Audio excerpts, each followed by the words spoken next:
स्वर्गीय विनोद खन्ना की धर्मपत्नी कविता खन्ना द्वारा प्रेस वार्ता कर कहा है कि स्वर्गीय विनोद खन्ना चाहते थे कि शहर के लोगों को नैरोगेज रेलवे फाटक बंद रहने से लगने वाले ट्रैफिक जाम की समस्या से हमेशा के लिए निजात मिले, जिसके चलते उन्होंने काफ़ी प्रयास भी किए थे।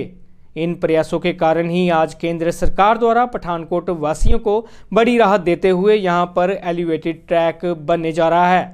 इस एलिवेटेड ट्रैक के बनने के कारण जहां ट्रैफिक से राहत मिलेगी, वहीं नो रेलवे फाटकों से छुटकारा भी मिलेगा। कल की तारीख है। चीफ इंजीनियर कम नोडल ऑफिसर रेलवे पंजाब के पठानकोट के लोगों को खुशखबरी देनी कि विनोद जी के प्रयास से और हमारे फॉलोअप से बहुत लोगों का इसमें सहयोग रहा है। एलिवेटेड ट्रैक पठानकोट के लिए पास हो गया है। पहले जब विनोद जी थे तब उसका एस्टिमेट निकाला गया था, वो 106 करोड़ का था। जब हमने फॉलोअप किया और काफ़ी मीटिंग्स हुई रेलवे मिनिस्ट्री में और DRM फिरोजपुर विवेक कुमार जी भी आए थे, तो इसका सारा सर्वे और सब कुछ करके ये अभी प्रोजेक्ट अप्रूवल लेटर आ गया है और इसका बजट भी बढ़ गया है 106 करोड़ से 226 करोड़ तक। और ये एलिवेटेड ट्रैक वो जो 9 क्रॉसिंग्स है नैरो गेज की वजह से वो रेलवे ट्रैक ऊपर से जाएगा। तो जैसे कि जब ये एक्सप्रेसवेज बनी है तो वो ऐसी चलती है कि शहर के बीच में से ना जाए, और वो कभी ब्रिज होता है, कभी वो बाहर से लेते हैं, लेकिन यहाँ क्योंकि ये लाइन शिफ्ट नहीं हो सकती है, इसका जो स्टेशन है और इसका जो मेंटेनेंस का शेड है, विनोद जी ने ये भी प्रयास किए थे कि वो शहर के बाहर शिफ्ट हो जाए, लेकिन रेलवेज ने बोला था कि ये फिजिबल नहीं है। तो अगर ये शिफ्ट नहीं हो सकता और लाइन को, नैरो गेज लाइन को शहर के बीच में ही आकर रुकना है, तो उन्होंने ये सोल्यूशन निकाला। फिर वो एलिवेटेड ट्रैक होना चाहिए। ROB में प्रॉब्लम ये आ रही थी कि अगर ROB में क्या होता है कि वो रेज्ड ओवरब्रिज, वो रेलवे ट्रैक एलिवेट नहीं होता है, वो रोड एलिवेटेड होता है। तो रेलवे ट्रैक नीचे से चलता है और उसके ऊपर से एक पुल चलता है जिससे गाड़ियाँ और लोग चल सकते थे।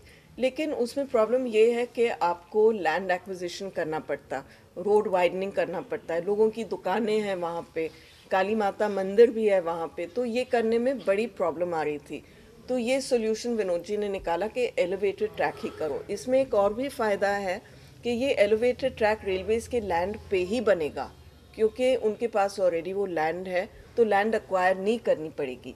तो ये सबसे बेस्ट सोल्यूशन है और हम सबको बहुत खुशी हो रही है कि ये सैंक्शन हो गया है। जैसे आप मुझे लगता है कि जल्द ही हो जाएगा, क्योंकि ये लगभग लास्ट स्टेज तक आ चुका है। जब उन्होंने एक्चुअल उसका फंडिंग भी निकाला है, और मैं इसमें हमारे रेल मंत्री पूर्व सुरेश प्रभु जी और अभी जो हमारे रेल मंत्री है पीयूष गोयल जी, क्योंकि उन्होंने बड़े स्पीड से ये काम चलाया है, और हमारे प्रधानमंत्री जिनका विजन है डेवलपमेंट डेवलपमेंट डेवलपमेंट, सबका साथ सबका विकास। अमित विज तो जो विधायक हैं पठानकोट के, मैं आपको समझाना चाह रही हूँ कि ये 3 प्रोजेक्ट्स की बात हो रही है, और मैं ये समझती हूँ कि ये बहुत अच्छा है कि कांग्रेस के बीच में और बीजेपी के बीच में ये रेस लग रही है कि कौन सबसे ज़्यादा काम करवा सकता है, क्योंकि काम तो लोगों के हो रहे हैं, तो ये बहुत अच्छा है।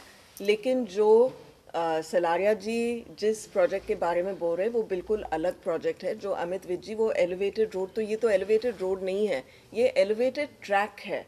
मतलब पूरा ट्रैक जो 227 करोड़ का जो बनना है, वो भी अपनी प्रेस नोट्स में यही उन्होंने अपने सारे प्रेस कॉन्फ्रेंसेस में, और आप वहाँ रहे हैं, उन्होंने बोला था कि ये एलिवेटेड ट्रैक नहीं बन सकता है। वो ROB चाह रहे थे, तो कुछ ROBs होने वाले थे, कुछ अंडरपासेस होने वाले थे।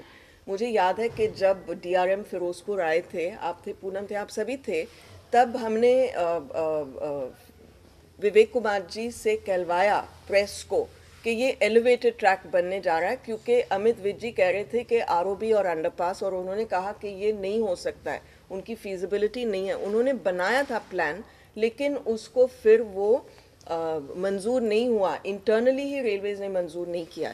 तो अगर अमित विज जी कह रहे हैं कि ये उनका प्रोजेक्ट है, तो मैं ये कह रही हूँ कि देखिए आप इनकंसिस्टेंट है। आज तक आप ये बोल रहे थे कि ओवरब्रिज और अंडरपास, और अभी जब ये सैंक्शन होके आया है तो आप इसका क्रेडिट लेना चाह रहे, तो ये मैं इसको सही नहीं समझती हूँ। क्योंकि आप अपने काम करो, लेकिन ये जो विनोद जी का विजन है और जो हमने धक्के खा खा कर इसको फॉलो अप किया है, मैं आपको बता नहीं सकती। अगर आप मेरा फ़ोन देखो तो आप देखेंगे कितने फ़ोन कॉल्स किए हैं ताकि ये जल्द से जल्द हो जाए। तो ये देखिए, लेकिन अगर रेस है सब में के लोगों के काम हो जाए तो बहुत बढ़िया है। जितने ज़्यादा काम बनते हैं उतना अच्छा है। कि आप बीजेपी इस इलेक्शन में बीजेपी का एमपी चुनो और फिर देखो कैसे काम होते हैं। जैसे विनोद जी करते थे वैसे दोबारा हो जाएंगे। देखिए, जब काम हो रहे और अगर किसी भी पार्टी को कैसे कैंडिडेट्स चाहिए, कैसे कैंडिडेट चाहिए, ऐसे कैंडिडेट चाहिए जो लोग चाहते हैं, जो लोगों के काम समझते हैं और जो लोगों के काम कर सकते हैं। अब मैंने इतने प्रोग्राम्स किए हैं जो जो जो जो, जो कभी कोई पॉलिटिकल मुद्दा रहा ही नहीं है। जैसे वो वर्ल्ड एनवायरनमेंट डे, आप सभी थे वहाँ, पंजाब के पानी का और पोल्यूशन का और उसका जो कैंसर पे इफ़ेक्ट हो रहा है, एग्रीकल्चर का मुद्दा उठाया है, ड्रग्स का मुद्दा उठाया मैंने। ये जो सारे जो पॉलिटिकली बड़े डिफ़िकल्ट इश्यूज माने जाते हैं, ये लोग ज़्यादातर चुप रहते हैं। सैंड माफिया के खिलाफ मैं कितना बोली हूँ।